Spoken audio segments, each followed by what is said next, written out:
শরীরের সুস্থতা কত বড় দয়া, যে চলতে পারে না তাকে জিজ্ঞাসা করলে বোঝা যাবে। যে হাত পা নড়াতে পারে না তাকে জিজ্ঞাসা করলে বোঝা যাবে। ওকে এখন দোয়া করতে বলেন তো দিন রাত। তাহলে শরীরের সুস্থতা আল্লাহর কত বড় দয়া।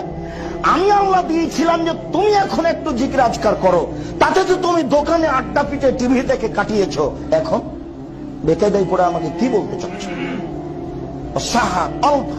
অবসর।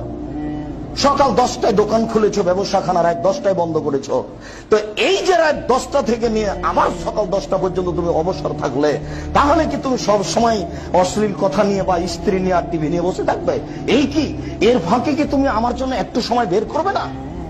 মনে রেখো, আমার জন্য একটু সময় বের যদি না করো, তাহলে আমলাও এদাকা কেনান, আমি আমলাও এদাকা শুনলাম, তোমার হাতকে আমি ব্যস্ততা দিয়ে পূর্ণ করে দেবো।